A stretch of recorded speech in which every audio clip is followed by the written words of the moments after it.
Jangan lupa like, komen, dan subscribe channel YouTube TVRI Bengkulu dan nyalakan lonceng notifikasinya.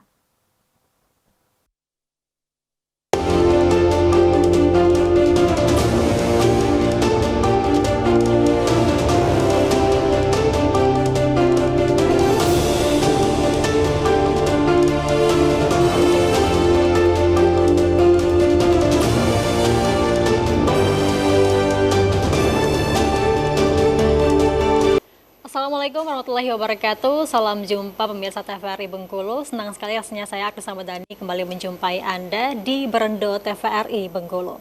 Pemirsa, pertanian memiliki peranan penting dalam kehidupan manusia karena fungsinya sebagai penyedia pangan, energi, serat, dan juga pakan. Hal ini menyebabkan pertanian sangat vital bagi kehidupan manusia. Tren kebutuhan pangan terus mengalami peningkatan seiring dengan meningkatnya jumlah penduduk dan juga pertumbuhan ekonomi. Lantas seperti apa pertanian sebagai garda terdepan ini, apakah masih sejahtera atau seperti apa? Kita akan bahas bersama-sama di Berendo TVRI Bengkulu dengan tema kita hari ini yang sangat menarik terkait dengan upaya peningkatan kesejahteraan petani di Bengkulu. Sudah bersama saya pemirsa di sore hari ini dari Kepala Dinas TPHP Provinsi Bengkulu, Bapak M. Rizon. Selamat sore Bapak. Selamat sore Bu Agnes. Gimana kabarnya Pak? Alhamdulillah sehat dan semangat selalu. Dan semangat selalu ya. Baik, pemirsa, dengan tema kita hari ini kita juga berharap semoga nantinya pertanian di Bengkulu juga akan semakin membaik ya. Baik, kita akan bahas nih terkait dengan tema kita. Kalau misalnya ngebahas soal kondisi kesejahteraan petani sekarang, seperti apa Pak Rizon untuk kecakupan Provinsi Bengkulu sendiri ya? Ya baik, ya, pertama yang perlu kita ketahui bahwa penduduk Provinsi Bengkulu yang bergerak di bidang pertanian itu cukup besar. 47% dari masyarakat kita itu menggantungkan hidupnya di sektor pertanian secara umum, baik itu perkebunan, perikanan, peternakan gitu. Kemudian dari 47% tersebut memang secara garis besar rata-rata itu adalah untuk usia yang bukan usia muda gitu kan, bukan usia milenial. Nah, kalau kita lihat dari segi kesejahteraan masyarakatnya, dari petani kita, alhamdulillah di berbagai daerah seperti misalnya Mukumuko, pertanian perkebunan di Mukumuko misalnya, itu masyarakat sebenarnya sangat antusias sekali. Rata-rata masyarakat pendapatannya cukup tinggi per bulannya, dan kita lihat cukup sejahtera. Termasuk di daerah-daerah lainnya seperti misalnya di Pahyang atau di Rejang Lebong dengan kopinya yang luar biasa harganya sekarang gitu, yang mencapai antara 50 sampai 65 ribu sekarang, luar biasa. Masyarakat tersenyum sekarang, Mbak Agnes. Iya. Dengan tingginya harga kopi sekarang ya Pak ya. Nah, seperti itu. Oke, berarti memang mayoritas penduduk ya 47%-nya ya Pak ya, sebagai 47% menggantungkan hidupnya di sektor pertanian. Sektor pertanian. Berarti memang harus diberdayakan sekali betul, ya Pak ya. Betul. Pertanyaan satu ini. Tapi berarti memang kesejahteraan petani ini masih tergolong sejahtera ya Pak ya? Di seluruh kabupaten kota di seluruh kabupaten kota kita lihat petani kita sangat bergairah sekarang. Kalau untuk kondisi sekarang nih Pak, pertanian di Bengkulu apakah masih banyak kendala dalam sektor pengembangannya dan juga kebutuhan pangannya ya? Ya, betul. Terutama untuk pertanian tanaman pangan dan hortikultura. Untuk misalnya tanaman pangan saat ini, apalagi kemarin kita sempat dilanda El Nino dengan cukup panjang gitu kan, sehingga terjadi pergeseran dari masa tanam mencapai yang harusnya misalnya di bulan Agustus September itu udah mulai tanam, akhirnya baru mulai tanam di Februari 2024. Nah, seperti itu. Nah, tentu itu berdampak kepada penurunan pendapatan masyarakat. Yang kedua, kendala lainnya dengan adanya kekeringan tadi, tentu ya itu kembali lagi produksi beras, tanaman pangan kita, hasil tanaman pangan kita menurun cukup drastis.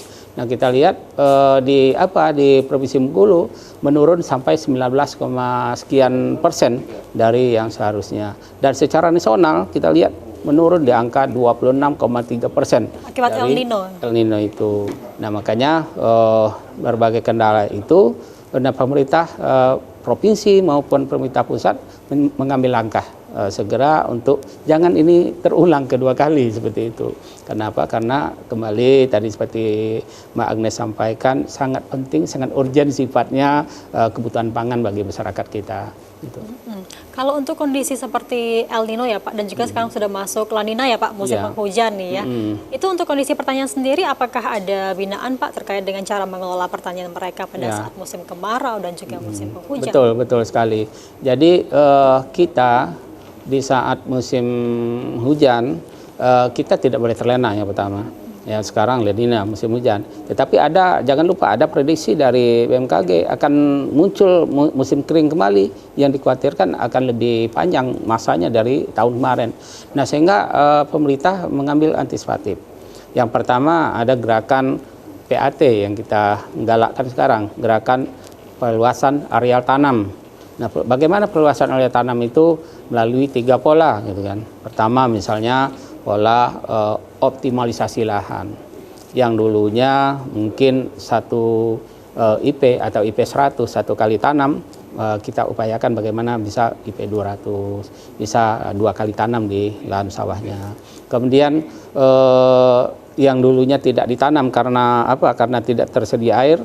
Nah, kita optimalisasi dengan kegiatan pompanisasi. Kita siapkan pompanya dan insya Allah dalam waktu secepat mungkin pemerintah pusat juga akan mengirimkan pompa untuk bantuan untuk pompanisasi tersebut. Nah, kemudian yang ketiga optimalisasi juga pemanfaatan lahan kering melalui padi gogo, karena banyak sekali lahan-lahan kita tidak ditanami karena lahan kering, misalnya lahan bekas PSR. Peremajaan sawit rakyat.